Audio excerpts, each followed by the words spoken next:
O TV Elas por Elas Formação está cheio de novidades. A cada semana um tema diferente será trabalhado em aulas ministradas por especialistas e mulheres de notório saber. Às sextas-feiras, nossas colaboradoras se reúnem em uma roda de conversa para trocar experiências e visões sobre o assunto. Mas não é só isso. Como você já sabe, o objetivo do nosso programa é preparar e formar mulheres para a disputa política. Por isso, convidamos companheiras de todos os cantos do país para compartilhar suas histórias e trajetórias com a gente. Então anota aí, de segunda a sexta, a partir das 4 da tarde, tem TV Elas por Elas Formação na TV PT.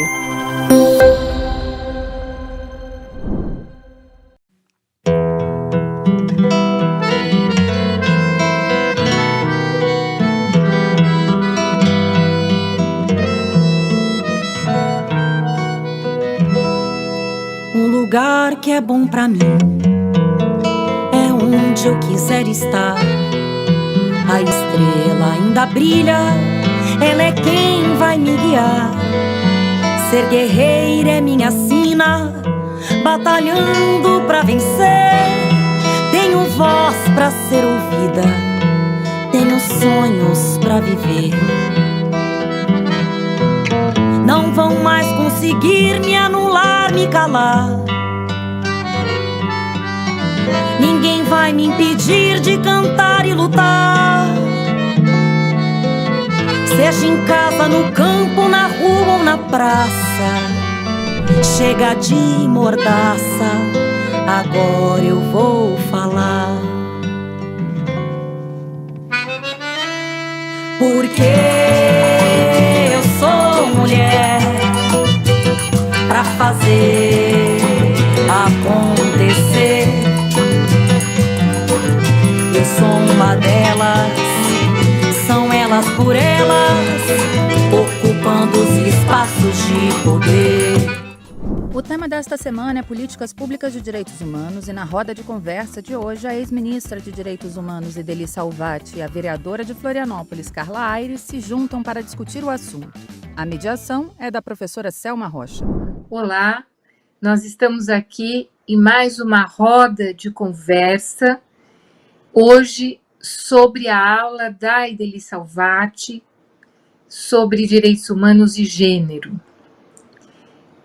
Nós estamos aqui com a Idely, estamos aqui com a Carla Aires, e eu quero trazer um pouco do currículo dessas duas mulheres, para que todo mundo conheça a história. Às vezes as pessoas falam, a Idely é desde a fundação do PT, mas a Idely fez tanta coisa desde a fundação do PT, e é importante que todo mundo conheça isso. Então, a Idely foi presidente, a Idely é professora, ela foi presidente do Sindicato dos Trabalhadores em Educação, no SINT de Santa Catarina, por 2 mandatos, entre 89 e 92. Ela foi uma das fundadoras da CUT, da Central Única dos Trabalhadores, e foi tesoureira da CUT entre 88 e 91. Ela foi do diretório da executiva do PT de Santa Catarina, por várias gestões. Foi eleita em 94 pela primeira vez como deputada estadual, depois teve um segundo mandato entre 99 e 2002 para deputada também. Ela fez parte do governo da Dilma Rousseff, ela foi ministra da Pesca, foi ministra-chefe da Secretaria de Relações Institucionais e ministra-chefe da Secretaria de Direitos Humanos. Em 2002, numa eleição, aliás, bem disputada, Idely foi eleita senadora pelo estado de Santa Catarina. Foi a primeira mulher a ser eleita senadora do PT. E ela também, durante o governo Lula, foi líder da bancada petista no Senado e líder do governo no Congresso.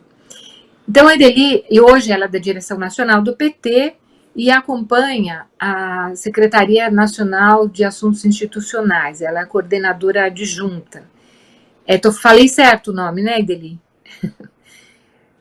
Então, vejam que essa aula de hoje promete, essa nossa conversa de hoje promete, porque tem muita experiência envolvida aqui.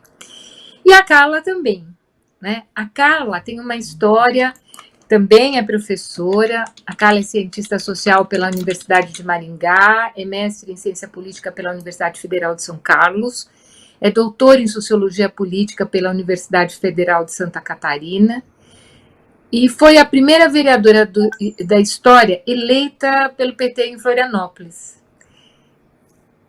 Ela militou desde os 16 anos no movimento estudantil e depois se filiou ao Partido dos Trabalhadores, onde ela continua até hoje, para nossa felicidade, do PT e das mulheres do PT.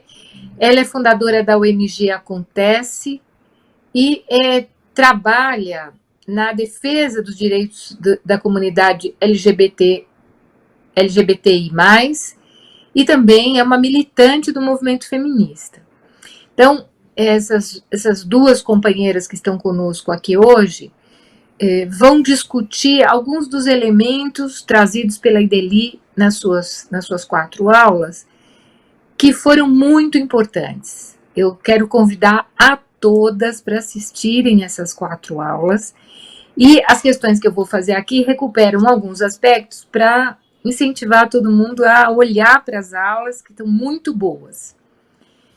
Bom, Ideli traz na primeira aula um histórico das ações em relação aos direitos humanos no Brasil. Ela faz um recorte, especialmente do governo Fernando Henrique, passando pelo governo Lula e chegando ao governo Dilma, e ela vai nos mostrar como é que o Estado brasileiro se instrumentalizou para a elaboração de políticas públicas na área de direitos humanos. E ela destaca fortemente nisso a participação da sociedade civil, a importância, nesse contexto, da participação da sociedade civil. Então, ela vai modificar as questões que foram objeto de modificação na Constituição, na legislação, visando consolidar e aprimorar os direitos. Bom, aí ele vai mostrar que depois do golpe jurídico político que tirou a presidenta Dilma do poder e depois da eleição do Bolsonaro, há um circuito de retrocessos institucionais de diferentes ordens. E, em função desses retrocessos, a Ideli trouxe na aula uma carta de ex-secretários e ex-ministros de direitos humanos no Brasil, buscando recuperar esse histórico e, ao mesmo tempo, afirmar a importância dos direitos humanos. Bom, nós temos assistido violências e violações brutais em relação aos direitos humanos por parte das forças de direita que sustentam o governo Bolsonaro. Então, por conta disso e de toda a desqualificação que as forças de direita fazem no Brasil em relação ao que sejam os direitos humanos e a sua importância para a vida da sociedade, para a vida das pessoas, para a realização da justiça, da liberdade, eu queria pedir para a Ideli, para a Carla, comentarem um pouco a partir dessa aula, afinal, o que são direitos humanos? E quais são os direitos humanos das mulheres que vocês consideram mais importantes? Nas aulas, a Ideli deu várias dicas e eu queria que ela retomasse isso aqui e como tem sido e o que são violações de direitos humanos. É isso, assim, um resumo, porque 5 minutos é um tempo curto para falar de tudo isso. Mas eu queria que a gente fosse bem objetiva, para que todas as mulheres possam, quando a gente falar em direitos humanos, elas possam realizar isso bem concretamente. Com você, Ideli, depois a Carla. E depois a gente inverte as rodas. Estar participando nesta programação de formação do projeto Elas por Elas, que é algo fantástico no PT. Lá no currículo da Carla só foi omitido que ela é colaboradora antiga do Elas por Elas, né? Ela foi, inclusive, a pessoa que atuou diretamente aí na formação das nossas mulheres. Então, em primeiro lugar, parabenizar, né? Agradecer a oportunidade. E eu quero dizer assim, ó, quando você fala direitos humanos, é tudo que você possa imaginar que precisa estar garantido para que aquele ser humano, aquela pessoa, possa se realizar, viver com dignidade, entende? Poder evoluir, poder, né, se sentir feliz, realizada. Então, é uma gama muito grande, né, de direitos para que cada uma, né, possa se sentir como um ser humano plenamente realizado. Né? Então, aqui eu não vou especificar, porque eu acho que todo mundo mais ou menos entende, né, o que é necessário para as pessoas poderem, né, serem respeitadas, viverem felizes, realizadas, né, de maneira respeitosa, né, em termos de sociedade. Agora, só é possível você avançar nos direitos dos seres humanos dependendo, né, de como é que a sociedade vê cada uma. E eu estou dizendo que isso não é qualquer coisa, porque é o seguinte, teve um período histórico onde a mulher era vista como um ser que sequer tinha alma. Ela era tão inferior que ela não tinha alma. Ela era eu não lembro agora a expressão, mas ela era o agente do demônio, da tentação. Então, se na sociedade esta ideia prevalece, é obviamente que estas mulheres não vão ter os seus direitos, todos os seus direitos garantidos, né, e exercidos. Porque quando você fala em direitos humanos, você tem que trabalhar na lógica de institucionalizar, ter as políticas de governo, de Estado, entende, legislação, mas tem uma coisa que é da sociedade, que é mexer com as mentes, entende, com os corações, da visão, da famosa ideologia. Qual é a ideia que move, entende, para garantir ou não os direitos. Então, eu quero dizer o seguinte, direitos humanos é um processo de construção em termos de políticas públicas, de legislação, mas principalmente de ideologia, ou seja, da ideia que move predominantemente a sociedade. E aí, eu acho que a gente tem, assim, inúmeros exemplos de como foi evoluindo e quanto ainda nós temos que evoluir em termos de direitos humanos para as mulheres. Nós só conquistamos o direito de votar e ser votado em 1932, não faz nem 100 anos, né, que a gente tem o direito de votar e ser votado, né? Durante um bom período, nós não podíamos trabalhar sem autorização. Né? Um homem tinha que autorizar, entende? Para a gente poder trabalhar. A minha avó, por exemplo, né? Ela não conhecia dinheiro, ela não sabia, entende? O que era o dinheiro, porque toda a questão financeira era administrada pelo meu avô ou pelos meus tios. Então, a minha avó, o dinheiro não chegava na mão dela. Né? Então, assim, são direitos que não só não estavam garantidos, precisam ser garantidos, porque você tem que ter a política pública que garanta, a lei que garanta, mas também a sociedade tem que evoluir a ponto de, né, permitir que os direitos sejam exercidos e garantidos. Então, Carla, e o que você nos diz sobre essas questões? Bom, primeiro eu também queria agradecer a oportunidade, né, de estar aqui com vocês, Selma, Ideli, todos que nos acompanham aqui nessa atividade do Elas por Elas. Reforçar o que a Ideli trouxe, que eu tive o prazer de colaborar com esse projeto que fez e faz tanta diferença para o Partido dos Trabalhadores, do ponto de vista da formação, do incentivo às mulheres a ocuparem mais as fileiras do PT e também se lançarem às disputas eleitorais, né, a partir do nosso partido. E trazer alguns elementos para não me repetir ao que a Ideli colocou, mas eu queria recuperar um pouquinho esse histórico da própria fundação dos direitos humanos, né? E trazer para o pessoal que nos acompanha que, do ponto de vista histórico, o mundo passou, no início do século XX, né, por episódios de violações da dignidade humana dos indivíduos muito forte, com as experiências da Primeira Guerra Mundial, da Segunda Guerra Mundial, do nazismo, do fascismo na Europa, de abolições escravocratas mal solucionadas na América Latina, e que, no período pós-guerra, né, em 1948, foi lançada a Declaração Universal dos Direitos Humanos, muito baseado em toda a experiência nazista de desumanização dos indivíduos no mundo todo, a partir dos campos de concentração, minimamente, que os países, né, em torno da Organização das Nações Unidas lançaram uma carta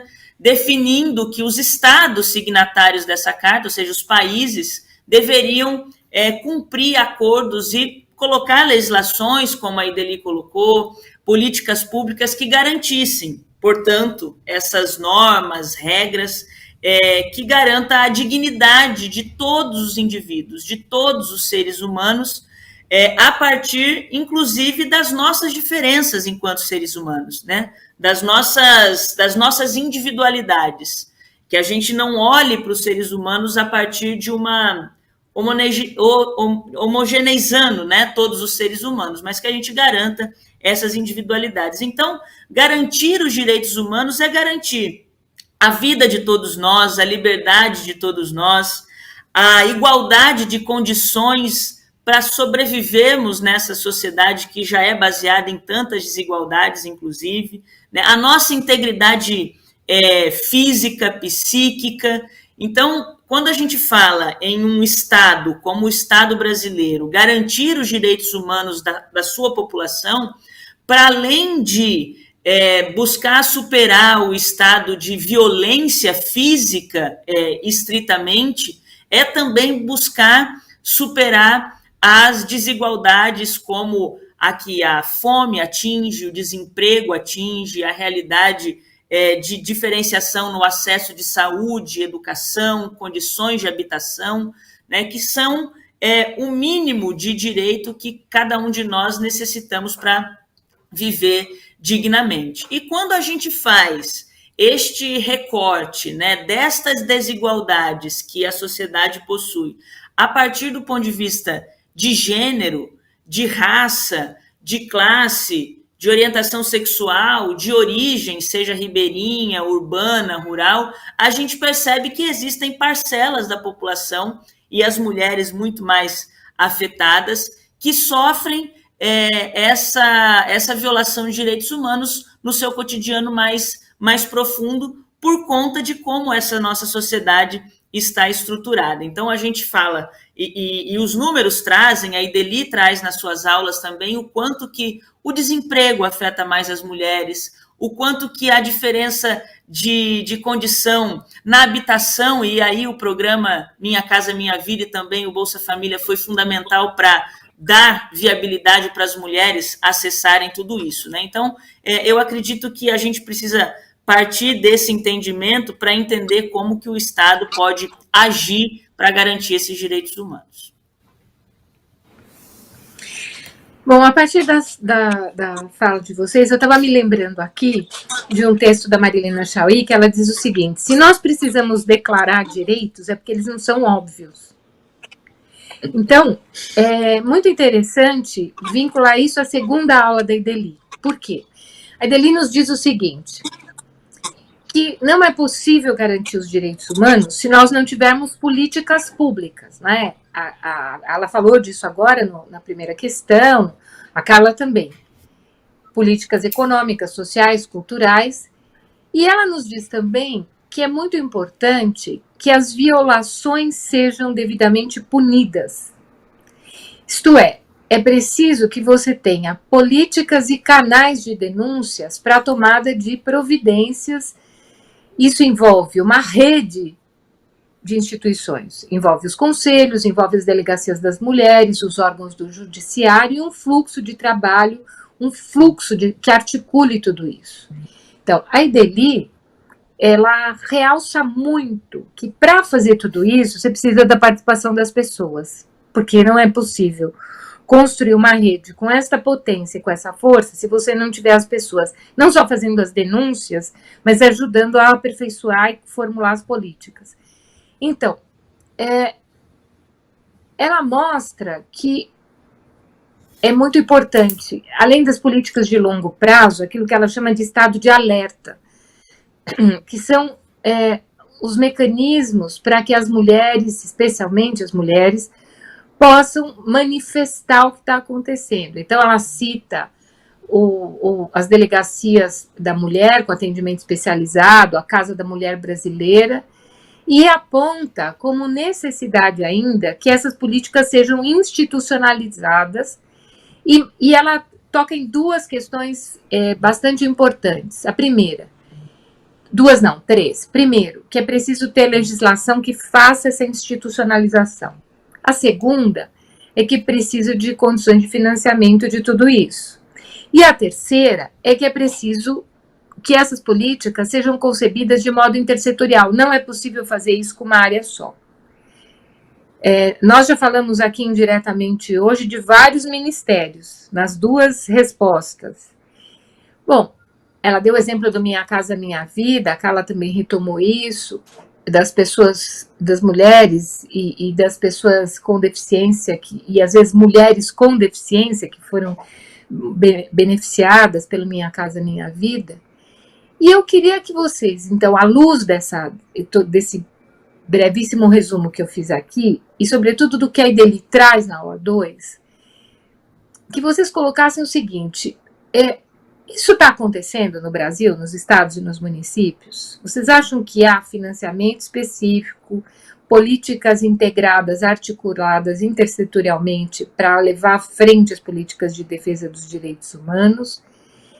E, ao mesmo tempo, o que está acontecendo no governo federal em relação a isso?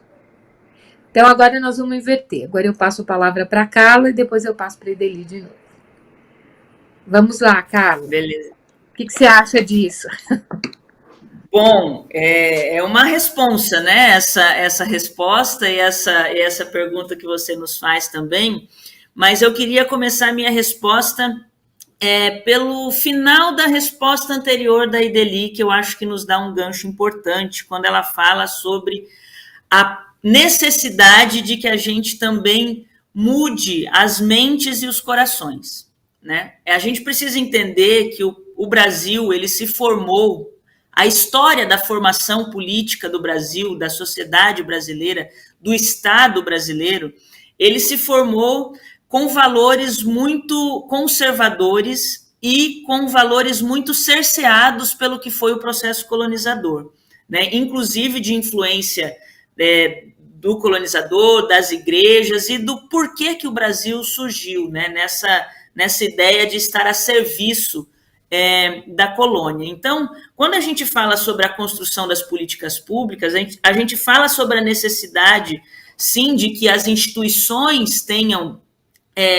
ações muito efetivas, mas a gente precisa também de tempo dessas políticas funcionando para que as pessoas e as gerações vão se convencendo dessa alteração da própria cultura política brasileira, que é fundada no conservadorismo e em vários preconceitos e entendimentos do que é, por exemplo, a própria mulher ou outros sujeitos de direito que às vezes têm o seu direito humano negligenciado. Então, nesse sentido, eu acho que nós não tivemos muito tempo no governo federal, embora com ações institucionais nacionais muito fortes, de, primeiro, enraizar essas políticas públicas nos estados e municípios, de modo a essas unidades federativas, que é onde a vida da população de fato se organiza, alterar a dinâmica da própria cultura política para superar tudo isso. Então, acho que esse é um desafio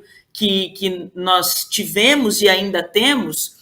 E porque nessas localidades a situação dessas políticas, ao meu ponto de vista, ainda eram muito frágeis por falta de tempo mesmo da sua vida sendo executada, é que a partir do golpe contra a presidenta Dilma, em que nós tivemos no governo federal tomada de assalto um outro projeto político na contramão daquilo que a gente estava construindo, que desarticulou todas as possibilidades de continuidade dessas políticas, os estados e municípios também se fragilizaram. E daí, a primeira coisa que aconteceu foi, de fato, o corte de financiamento para que essas políticas acontecessem. Então, hoje a gente está aqui, né, eu estou vereadora numa capital, né, em Florianópolis, e a gente vê que não existe mais recurso para a realização de espaços fundamentais para essas ações acontecerem, como a própria realização das conferências.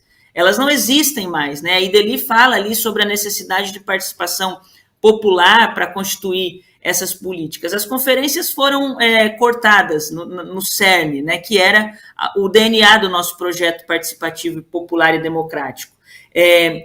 A desarticulação da sociedade civil também ela é notória, desde o governo federal, em que os conselhos populares de direito, né, do controle social foram desarticulados também, em grande medida, nos estados e nos municípios. Eu tive a oportunidade de ser conselheira nacional LGBTI+, e trabalhar também com a SDH, quando a Ideli esteve lá, na busca, né, de enraizamento do Sistema Nacional LGBT, e nós vimos a dificuldade disso nos estados e municípios, né? Então, isso ainda nos nossos governos. Quando a gente tem um projeto de governo federal que não quer que nada disso funcione, a gente tem a desarticulação total da possibilidade dessas políticas públicas hoje nos municípios. Muito obrigada, Carla. E Ideli, você que foi ministra, olhando hoje para a situação do país e dos municípios e dos estados, o que você nos diz em relação à política de direitos humanos? Olha, Selma, eu quero pegar um pouco aí na continuidade da Carla, né? Porque a Carla foi detalhando um pouco, né, a desestruturação das políticas públicas de garantia de direitos, né? As conferências para poder ouvir, estar sintonizado com o que está acontecendo, os conselhos, né, que monitoram, acompanham, propõem, né, e faz com que a política pública seja dinâmica, né, esteja sempre atenta aos avanços necessários. A questão da própria estruturação financeira, né, em termos de orçamento, os cortes, aquelas unidades de sempre alerta, né, como eu chamei na aula, né, que são os DISC, né, o DISC 100, o DISC 180, que está tudo desestruturado, né, foi tudo fragilizado, a própria, todo o incentivo, né, para as casas-abrigo, a questão das delegacias de atendimento especializado às mulheres, o próprio programa, né, da Casa da Mulher Brasileira, ou seja, tudo isso está desestruturando, ou já está desestruturado, já está na situação de terra arrasada, tá? O que significa que, ao retornar, né, um projeto político voltado aos interesses da maioria da população e com o objetivo de inclusão social, né, de combate à desigualdade, nós vamos ter que reconstruir todo esse sistema nacional, né, de políticas públicas em direitos humanos. Mas, para mim, nada disso é tão grave quanto algo que aconteceu e que eu quero dizer para vocês que me preocupa muito mais. Porque reconstruir a gente já tem, né? Tem acúmulo, tem experiência, a hora que a gente, né, tiver no comando puxando, as pessoas vêm. Foi assim, né, que a gente deu conta de construir. O que aconteceu com a retirada, né, com o golpe da presidenta Dilma, nós tivemos ali o período, né, do temeroso, né, e agora do bolso miliciano, tá? Foi algo muito mais grave do que a mera destruição do sistema e das políticas públicas. Porque eles trouxeram para o cotidiano, eles retiraram do esgoto aquilo que eu chamo de monstros. Eu chamo de monstros. Os monstros saíram do esgoto. Não que a gente não soubesse e, né, está aí, né, para provar pelo histórico. A Carla acho que foi muito feliz quando ela faz todo o contexto histórico, político, econômico e social do país, né, para a gente poder entender, né, todas as lutas, todos os enfrentamentos que precisam ser feitos. Mas a gente sabe, sempre soube, que tem machista, que tem misógino, que tem homofóbico, que tem racista, que tem elitista. A gente sabe que na sociedade brasileira até não poderia ser diferente, né? Uma sociedade que fez genocídio de índio, entende? Escravizou durante mais de 3 séculos, entende? Que tem a maior concentração de renda, que tem a maior concentração fundiária, né? Que a violência é regra. Não podia deixar de ter, né, todos esses monstros, mas eles agora não, entende? Agora eles saíram do esgoto e como eles têm na maior personalidade, né, na figura política, né, do mais alto escalão, que é o presidente da República, alguém que incentiva, apoia, né, legitima todo esse comportamento, esta visão, esta ideologia da violência, entende? De todas as formas de preconceitos e de divisão, né, de ódio e tal. Fazer isso tudo voltar para o esgoto vai levar tempo. Vai exigir de nós muito esforço. Então, eu digo assim, todo o nosso trabalho não será só reconstruir e fazer avançar as políticas públicas de direitos humanos. Nós vamos ter que obrigatoriamente fazer um trabalho intenso, difícil, duradouro, para de novo mexer com as mentes e os corações, para a gente poder avançar, entende? A forma como cada um vê o outro, cada um convive com o outro, cada um, entende? Pensa como é que deve ser a relação com o outro, entende? Seja de classe, seja de raça, seja de gênero, seja do que for, né? Então, do meu ponto de vista, eu acho que isto é o que mais nos preocupa, entende? Porque a gente está vendo, né? Aumentou a violência contra as mulheres durante a pandemia? Aumentou, né? Tudo ficou, né? Uma parte ficou em casa, né? Mais, né, suscetível e tal. Mas não aumentou também porque a macharada toda aí se achou no direito de ser bonito, né? Ser bonito, ser feio e dar bordoada na mulherada? Entende? Está incentivado isso, gente. Como está incentivada a questão do racismo. Como é que pode uma juíza achar normal um jovem negro algemado correndo atrás de um motoqueiro, né, de um policial que prendeu ele, algemou e fez ele correr atrás. E a juíza diz que isto é normal. Nós tínhamos que colocar ela correndo atrás, algemada, entende? Numa moto para ela ver se isto é normal.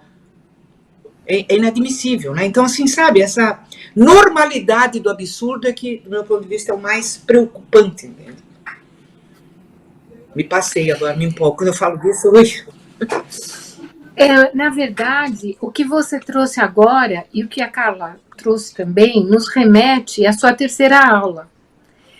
Porque na sua terceira aula, você fala de algo muito importante, que é um tema pouco conversado entre as mulheres e que cada vez é mais necessário que seja. Porque todo esse circuito de violências, de desconstrução do ideário da justiça, da liberdade, dos direitos humanos, ele se assenta num conjunto de processos que envolvem a internet. Então, você fala de duas coisas. Uma é do que é a desigualdade digital e social hoje, e fala da internet como foco da disseminação do ódio. Bom, eu queria perguntar algumas coisas a partir do seguinte. Você mostra, por um conjunto de pesquisas que você mobiliza para a aula, que, primeiro, hoje 26 milhões de pessoas, a maioria mulheres, não têm acesso à internet. Nós vimos isso no processo da pandemia por meio da educação claramente. Segundo, você diz que 14%, né, dos trabalhadores e das trabalhadoras têm computador em casa. E que a alternativa é o celular, que oferece maior restrição de acesso. E você mostra também que 1/4 da população urbana, são 35 milhões de pessoas, não tem conexão, e na área rural 47% das pessoas não têm conexão com a internet. Bom, aí você demonstra com clareza que, de fato, isso significa não acesso aos serviços públicos, não acesso à informação e dificuldade de trabalhar, porque as pessoas não conseguem emprego e não conseguem nem tentar alguma coisa por conta própria. Então, você mostra na sua aula que o fosso que está se criando entre aqueles que têm acesso à informação e aqueles que não têm é muito grande. Você mostra o seguinte, que isso afeta especialmente as mulheres. Então, nós temos, ainda hoje, como desafio, o alto custo da internet, a falta de conhecimento e o déficit de infraestrutura, né? Você falou que quando o mundo e o próprio país está começando a adentrar o mundo virtual do 5G, nós aqui não chegamos nem nos 4G em muitas regiões do país. Bom, essa situação nos remete para a outra questão que você traz, que eu achei muito, muito importante, que foi o veto presidencial, né, do presidente, em relação ao projeto da deputada Rosa Neide, de usar os recursos do FUST para acesso gratuito à internet por parte dos professores e alunos, e também a garantia de equipamento, porque nós precisamos de equipamentos, às vezes é um celular por família, como vocês sabem muito bem. Bom, e você levanta um outro problema, que é a relação entre a internet e o poder, que, de certa forma, você já tocou na conversa anterior, a Carla também, mas eu gostaria de retomar, que é como a internet tem sido instrumentalizada pelo gabinete do ódio e, ao mesmo tempo, para interferir nas individualidades, no controle da informação e na democracia, como aconteceu nas eleições brasileiras, como aconteceu nas eleições dos Estados Unidos. Ou seja, essa falta de controle ameaça a democracia. Eu queria que vocês duas comentassem algo que me parece muito importante a partir da aula da Ideli, que é o seguinte. Hoje, como a carência de comida saudável na mesa, sem veneno, é fundamental, como o emprego é fundamental, como a proteção das crianças é fundamental, como a vacina é fundamental, se perde de vista isso que a Ideli trouxe. A inclusão digital é essencial para que as pessoas possam viver menos em situação de exclusão, para que a exclusão possa ser superada. Então, como vocês veem a articulação das lutas das mulheres pelo emprego, pela comida na mesa sem veneno, pela garantia dos direitos sociais, a luta pela inclusão digital? Como vocês concebem e pensam isso? Agora começamos pela Ideli.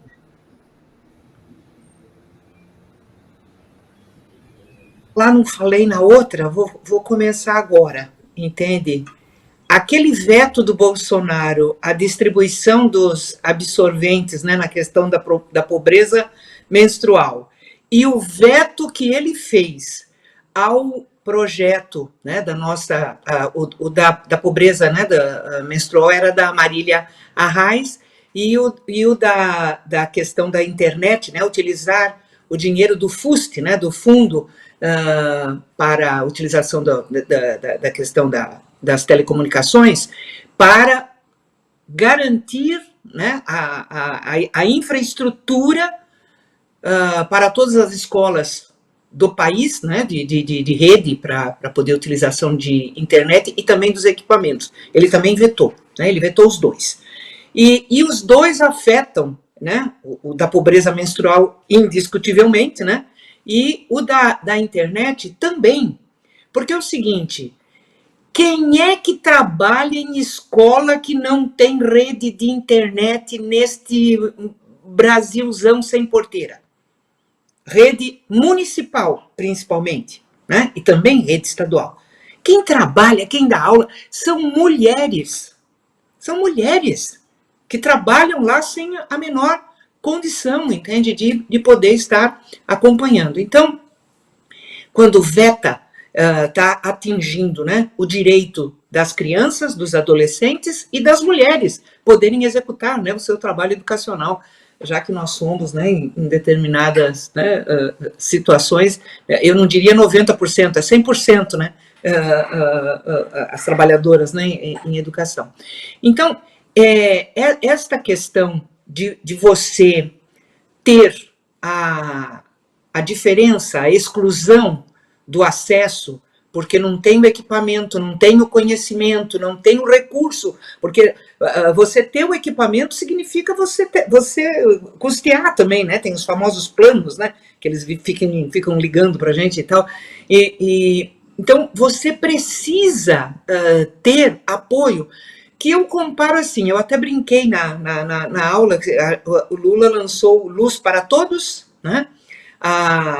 Depois teve o Água para Todos com as cisternas, e vamos ter que ter internet para todos, vai ter que ter política pública para garantir internet para todos, internet de qualidade, porque tudo muda muito rápido, muito rápido. Então, assim, aquele dado é fundamental. Está se discutindo 5G, a implantação do 5G, a maior parte dos nossos municípios não tem sequer 4G. E uma boa parte não tem qualquer acesso à internet. Tem município que não tem acesso à internet. Então, toda esta exclusão digital, ela aprofunda já a desigualdade. Porque já tem uma desigualdade de acesso a serviços públicos, a renda, a gênero, a raça, entende? Tudo isso se somando, e ainda vem mais uma para acachapar, que é a diferença, né?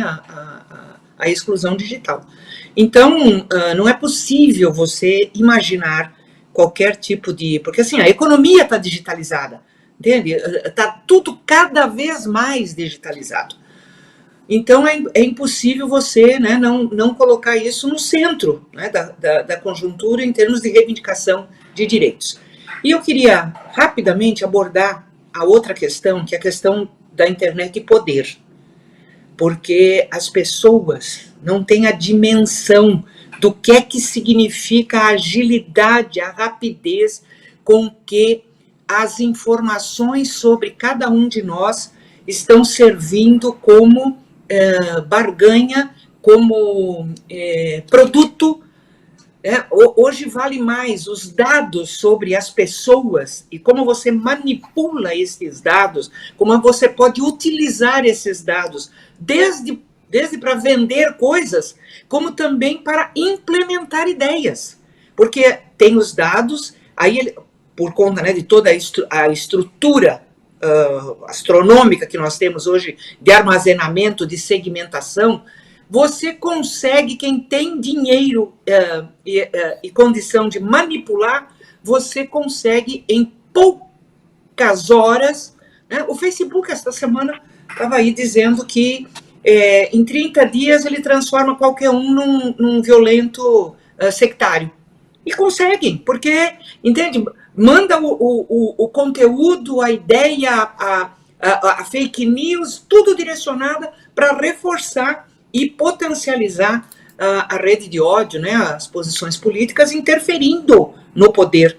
Por isso que é interessante, né, as grandes plataformas são todas americanas, e a briga do 5G com a China não tem a ver com o 5G, com a tecnologia.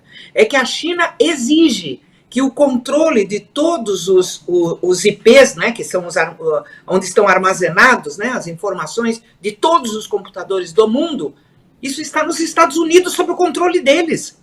E a China exige que isso seja, entende, supervisionado por um conjunto de países, para não ser utilizado, porque eles utilizam, né? Eles sabem. O FBI agora lançou um relatório, eles sabem o que eu estou falando agora aqui, entende? O que eu estou gravando, eles sabem. Entende? Eles têm um sistema de saber, eles sabem tudo o que cada um, quem eles querem, eles sabem tudo. Então, isto é uma questão de um poder tamanho que nós precisamos estar atentos, porque é a nossa privacidade, entende? É a nossa democracia, é o nosso direito, né, de pensar, de agir, que está sendo manipulado, né, por estas grandes plataformas. Então, esse é um debate da hora, muito da hora, né? Obrigada, Ideli. Carla, vamos continuar com essa conversa. O que você nos diz sobre isso? Essa questão tão importante. Bom, ouvindo a Ideli aqui falar, eu estava, na verdade, angustiada, porque o que fica para mim muito desse debate sobre a questão da internet é que todas as nossas outras duas respostas relacionadas às violações de direitos humanos, à construção de políticas públicas de combate às violações de direitos humanos, elas se tornam ainda mais desafiadoras se a gente for pensar a internet como um elemento disso, né?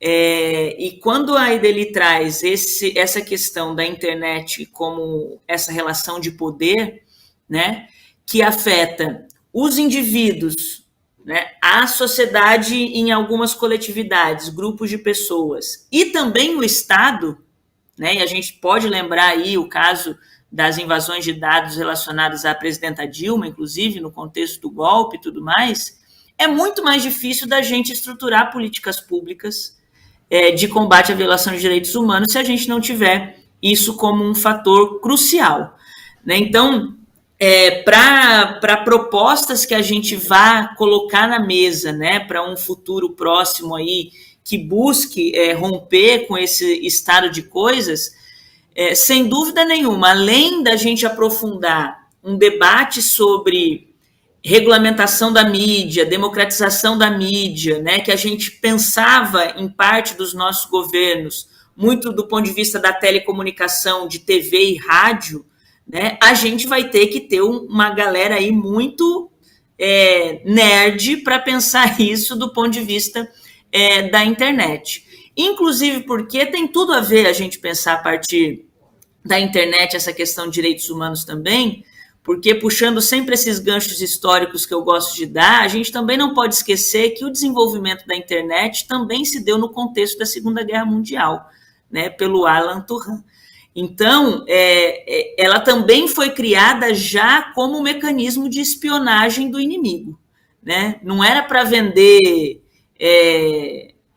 AliExpress, para iFood, não era nada disso para que a internet surgiu. Ela já surgiu como um instrumento de espionagem, né? Então, ela se constitui a partir disso. E a gente vai precisar ter, de fato, mecanismos muito colocados. A gente tem aí, hoje, a Lei Geral de Proteção de Dados, e a Ideli fala muito sobre essa questão de dados também, de quanto os dados, né, viraram esse ponto de barganha, e a própria LGPD, que coloca no indivíduo, né, o poder de autorização sobre disponibilizar os dados ou não, já é uma relação de poder também dentro do meio da internet para o acesso a recursos.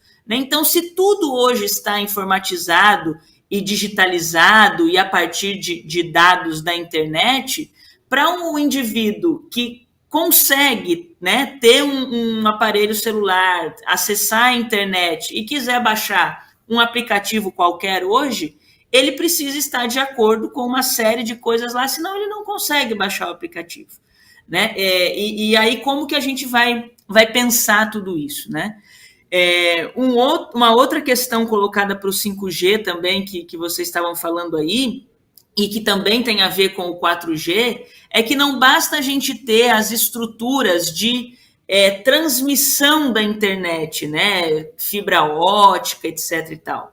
A gente também está falando em qual tecnologia possibilita a recepção dessa nova configuração de internet do 5G. Não é qualquer aparelho celular, qualquer computador que vai recepcionar isso, né? Então, a gente está falando novamente em poder do ponto de vista do acesso e ao consumo de determinadas tecnologias, né? E quando a gente fala de uma sociedade desigual, desempregada, com desigualdade de renda, a gente também está falando na possibilidade ou não de acessar tudo isso. Então, penso que a gente tem um grande desafio pela frente nesse sentido. Inclusive, não vou me aprofundar, mas é algo que eu tenho tentado provocar muito em alguns espaços, a própria configuração da classe trabalhadora e com quem a gente vai conversar daqui para diante está baseado também nessa reconfiguração da informática, das tecnologias, das startups, e não é mais, né, uma lógica de organização do trabalho que a gente tinha há 40 anos atrás, quando o próprio PT surgiu, né? Então, acho que também é um desafio partidário político que a gente tem de pensar essa reconfiguração da classe trabalhadora também.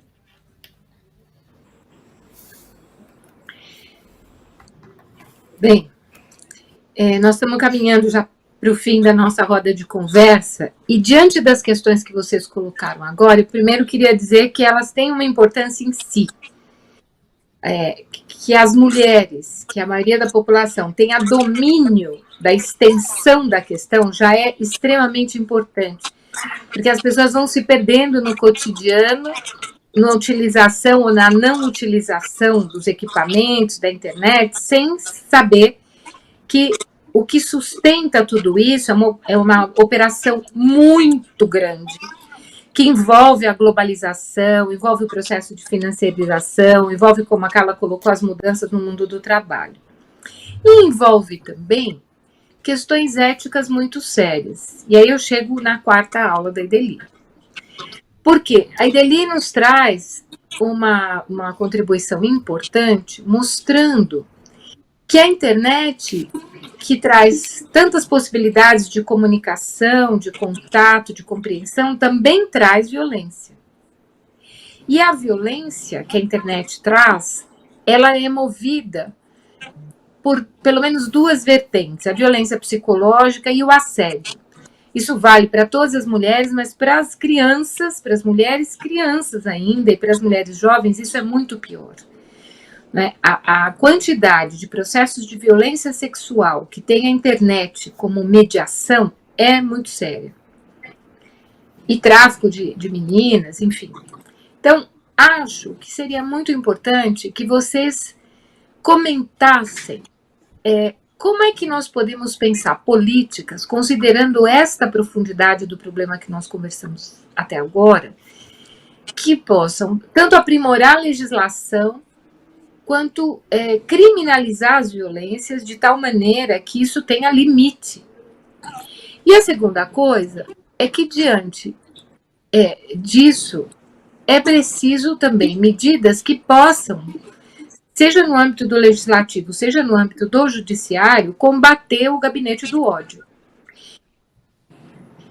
Então, eu trago essa questão e peço para vocês, nas considerações finais, vocês falaram isso ao longo da conversa, mas que vocês pudessem trazer algumas pistas estruturais para nós, de como é que a gente pode caminhar com um programa em relação aos direitos humanos, envolvendo, como a Ideli colocou, financiamento, definição de políticas e intersetorialidade, num projeto de reconstrução e transformação do Brasil, que nós esperamos que seja conduzido, liderado pelo nosso querido presidente Lula. Mas para que isso aconteça, nós vamos também ter que ter um amplo processo de sustentação dessas políticas depois da eleição, se nós vencermos a eleição, e eu acredito que nós vamos vencer. Mas como é que a gente sustenta isso, considerando essa disseminação do ódio e a batalha das ideias que a Ideli sugeriu que nós temos que travar? É isso. O que vocês têm a dizer? Vamos começar agora pela Carla e depois eu devolvo para a Ideli. Olha, Selma, eu vou ficar ainda na aposta de que, do ponto de vista estrutural e imediato para algumas coisas que estão colocadas, né, dessa questão da violência cibernética, da guerra híbrida, né, das informações, das ideias, da violência que ataca as mulheres, principalmente, não só fisicamente, embora a gente tenha aí os piores índices de feminicídio e tudo mais, de violência contra as crianças que você colocou, a gente vai precisar fazer algo que a gente não fez, né? E aí não é uma crítica pela crítica, mas é só um ponto mesmo, que é o que eu disse anteriormente. Eu acho que a gente vai precisar ter pontos muito radicais de regulação da informação do ponto de vista da democratização da mídia, né? Seja pela democratização do acesso à internet, seja pela democratização do recurso para as mídias tradicionais, mas a gente vai precisar enfrentar a questão da informação de frente e utilizar esses canais de informação, os hegemônicos, os de massa, os alternativos, como vetor das ideias que nós queremos e nós apostamos para a reconstrução do país. Nós vamos precisar falar ainda mais sobre o nosso projeto, né, para fazer essa disputa. Eu acho que a gente, de algum modo, a gente tende a pegar mesmo fake news que são contra nós, né?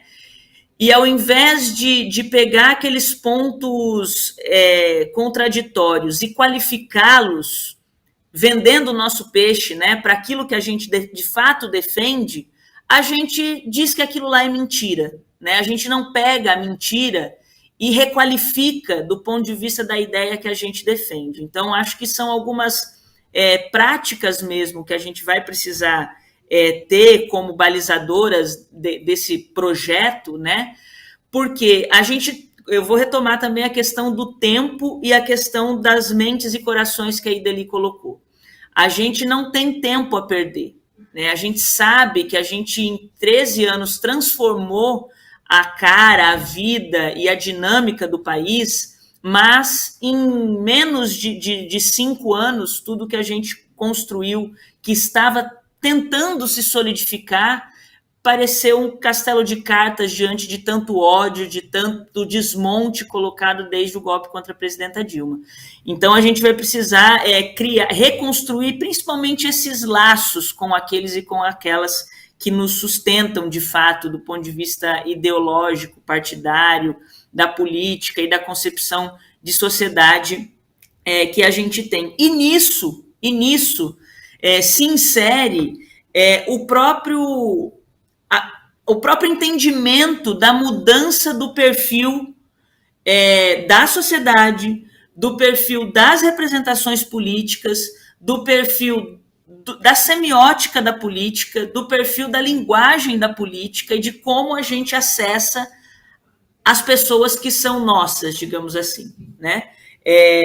Então, isso vai demandar, sem dúvida nenhuma, muitos pactos entre nós mesmas e mesmos, né? Mas também uma ousadia muito grande desse ponto de vista, porque existem coisas que os nossos governos conquistaram e oportunizaram para a população, como acesso à cultura, como o próprio combate à violência contra as mulheres, contra o acesso à educação à população negra, a demarcação de terras indígena e quilombola, a cultura pluralizada, e emergiu uma série de sujeitos para a sociedade que não estavam até então disputando o poder, inclusive, que agora estão, e que a gente vai precisar dialogar com eles, porque nós dissemos, vocês são gente, vocês têm direitos humanos, o Estado está olhando para vocês, né? E agora esses sujeitos vão precisar mais e mais estarem à frente dos pactos que vão ser construídos, dando as rédeas, muitas vezes, desses pactos, né? Então, essa reconstrução dos espaços de participação e controle social, não só da voz, mas da vez também, vai ser fundamental para esse projeto de reconstrução do Brasil, que certamente, sim, será conduzido neste primeiro momento pelo presidente Lula, e estamos aqui à disposição para isso, inclusive, né? Muito obrigada, Carla. E agora, Ideli, professora e companheira Ideli. A vida é dura, viu? Porque os desafios são muitos e com muitos ingredientes inovadores, desafiadores, entende? Que nós vamos ter que encarar, né? Porque a sociedade está numa transformação de uma agilidade, né? Uma agilidade, assim, com uma acelerado, né? Uma aceleração tão grande que a gente, quando você acha que começou a entender, você já não está entendendo mais nada, né? Precisa, né? Tá todo dia ali. Mas eu queria colocar assim, ó, em primeiro lugar, nós temos que adequar a nossa ação política, a nossa reconquista, entende, de um Estado que promova os direitos humanos, né? E isso tudo tem que estar tão ou mais acelerado, entende, do que a própria sociedade, senão você não alcança, né? Então, eu acho que esse é o desafio. Eu usei na aula uma coisa que me chamou bastante atenção, né? A primeira legislação aprovada no Congresso Nacional sobre a invasão de rede, né? Invasão de sistema de comunicação, de computador, acabou provocando, né, a criminalização desta invasão, né, e a caracterização deste crime, que foi a Lei Carolina Dickmann. E foi interessante porque é o seguinte, já tinha no Congresso Nacional vários projetos tratando desta questão de invasão, né, e de utilização dos dados sem autorização, sem permissão, etc. e tal. Inclusive, o nosso deputado Paulo Teixeira era autor, né? Ele tinha dado entrada no final de 2011, ele tinha dado entrada num projeto para regulamentar isso e ficou parado. Aí aconteceu o episódio Carolina Dickmann, ou seja, alguém invadiu, né, o computador dela, tirou troca de mensagens e fotografias íntimas e escancarou, né? Então isso foi uma comoção, porque ela era uma atriz famosa, etc. e tal. Então aproveitar uma conjuntura, né, que mexeu com algo muito delicado, né, da intimidade e da privacidade de uma atriz, que aí, mas isso daí é utilizado, olha, a exaustão para tudo quanto que é mulher, né? Qual é a mulher que não foi ameaçada, né, ou não teve já a sua intimidade revelada, né, nas redes. E aí acabou, então, sendo aprovado em 4 meses, entende? Houve um episódio, foi maio, mais ou menos, assim, a Câmara aprovou, foi para o Senado, voltou e já foi sancionado, entende? Em 4, 5 meses. Só que aí é o seguinte, eles aprovaram uma coisa que depois a tecnologia foi evoluindo e só foi adequado à mudança, porque assim, antes precisava entrar no computador para... hoje tem mecanismo de você, né, utilizar, chupar, né, fazer o chupacabra dos dados sem precisar invadir. E isso não estava caracterizado, entende? Não estava permitido punir. E só foi modificado esse ano. A penalidade e as alterações que a própria tecnologia evoluiu. Então, eu acho que a gente tem, né, um desafio de agilizar, de estar atento, e tem um debate, né, sobre essa questão que tem que ser feito assim, de frente. Porque toda vez que você fala em democratizar, em regulamentar, entende? Venha o nhen-nhen-nhen da liberdade de expressão, né? Vem o nhen-nhen-nhen. Eu chamo de nhen-nhen-nhen, porque não tem jeito, não tem atividade na sociedade que não tenha regras, que não tenha transparência, que não tenha como... Gente, até quando que nós vamos ficar submetidos a algoritmos que direcionam conteúdos, entendeu?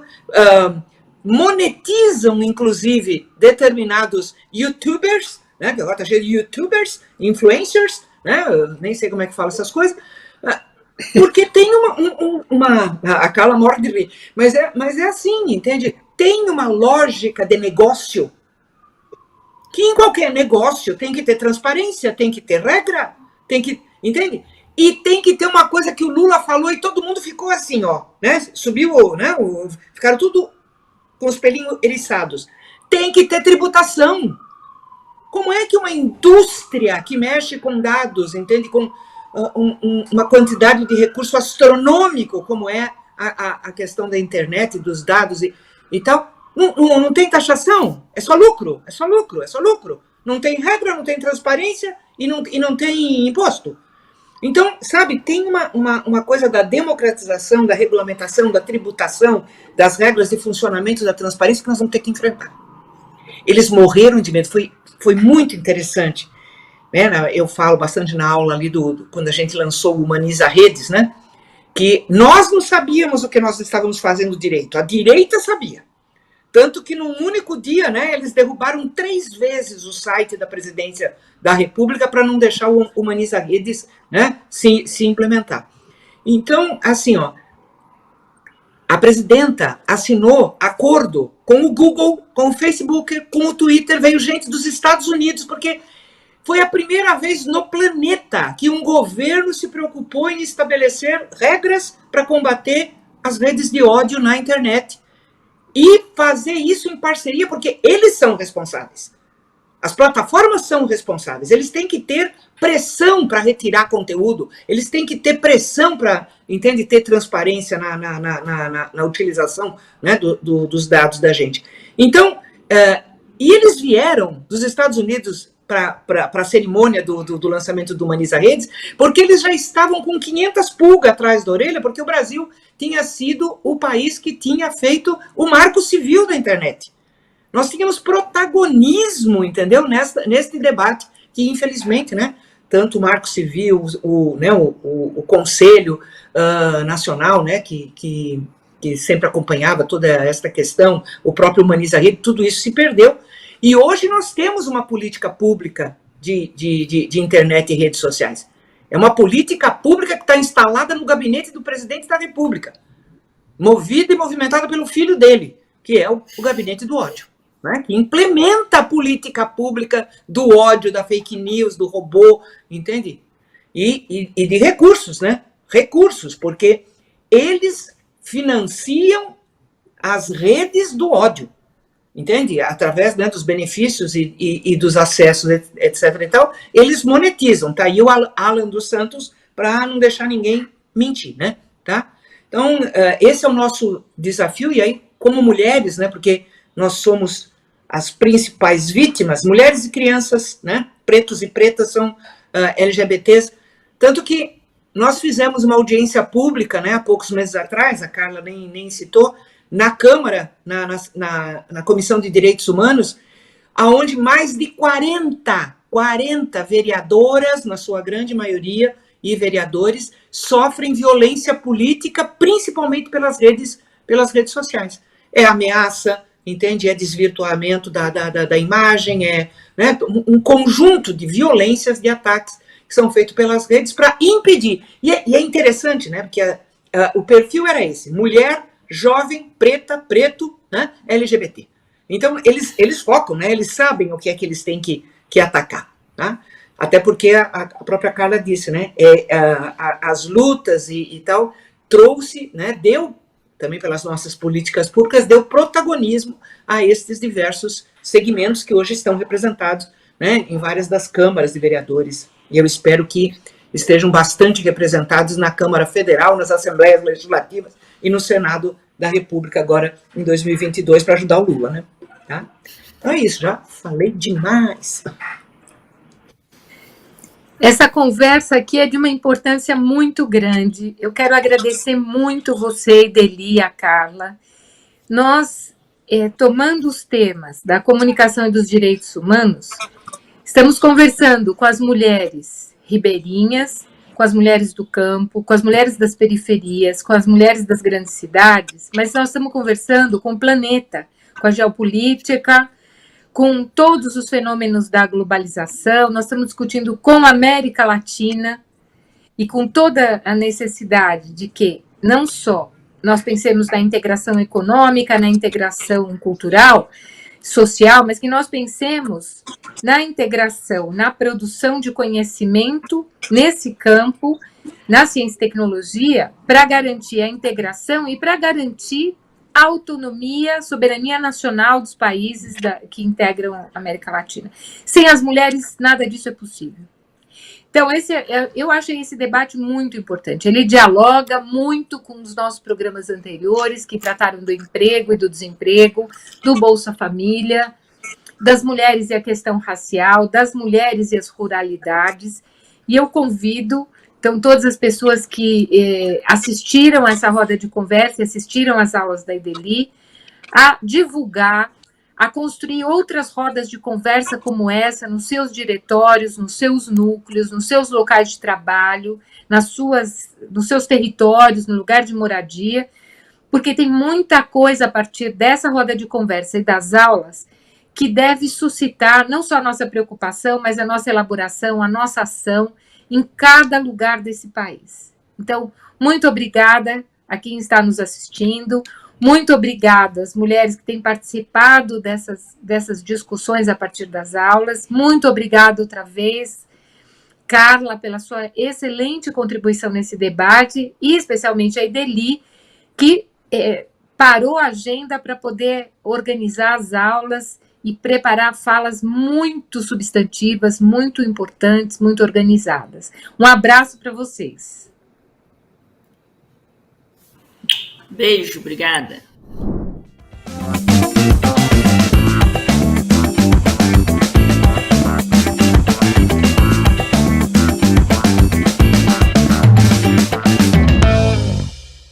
Iniciei minha militância política no movimento estudantil, lutando pelas diretas já. Eu lembro que quando eu entrei na universidade, já me despertou o movimento, né? E comecei a trabalhar muito cedo também, então eu já estava no movimento estudantil e estava no movimento sindical. E minha vida sempre foi a luta, sabe? Minha vida sempre foi a luta, a construção do PT, sabe? Eu estive em vários momentos dessa construção, certo? Nunca me afastei do PT, sempre tive essa preocupação de estar nos movimentos sociais, mas também estar construindo o partido.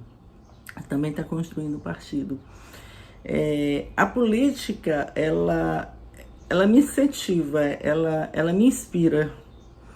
Eu não vejo minha vida sem fazer a política, sabe, de lutar. A cada dia que a gente acorda é uma nova luta.